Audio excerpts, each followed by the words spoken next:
I'm type 1 diabetic for 20 years, and more recently I lost vision in both of my eyes, which was a drastic change for my life. Even before blindness, I knew diabetes was a burden onto my life that I wanted to end through medical assistance in dying. So in 2018, when I had applied, I was denied because there was no foreseeable death present. Until the legislation changed and my condition worsened, I reapplied for medical assistance in dying, as I knew more than ever that this is something I wanted to pursue. I knew the decision was not to be made lightly, and I knew the decision would be grave. I had so much in my life while with vision, and I enjoyed very much of it. I did a lot more than what normal 16, 17, or 18-year-olds would do, and one could argue that I experienced much more to life than even some 30-year-olds would have experienced. I even tried living with blindness, and diabetes is even more difficult to manage. Although with all the implementations, adaptations that could be made with vision loss, I still do not enjoy life or see a life enjoyable in the future. I'm still requesting for MAID, as it is a legal procedure, medical intervention to help those suffering from chronic illness that others may not even be willing to understand. It is not a suicidal ideation, and one could be mistaken with a concern for this, because anybody with suicidal ideations is mentally sick and needs immediate attention and care to sustain that person's life.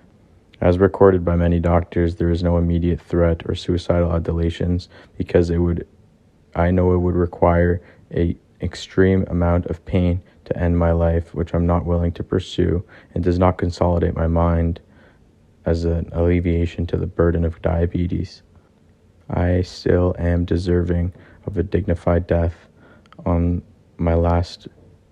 my last meal, on a nice comfortable bed that I can flip the switch to end my suffering. The standard of care has been left in the hands of someone I am living for, who is doing very little to live for me. They are providing very little to increase enjoyment in life or provide extra care to share the burdens that my illnesses have required of me.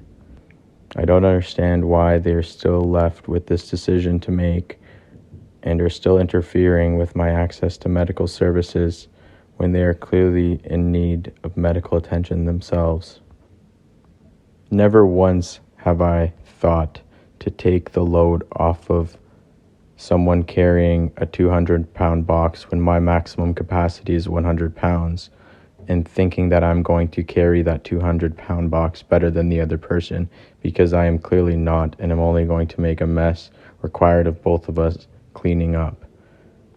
That is the same analogy I bring to Margaret when she tries to step in the way of my diabetes care, but has very little to offer when her capacity is already maxed out in her responsibilities of shared burdens.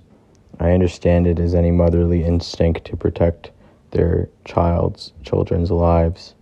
This is something money or nothing can buy. It is very much a decision that is to be made by the patient only, and I am sound of mind, and I still am requesting medical assistance in dying.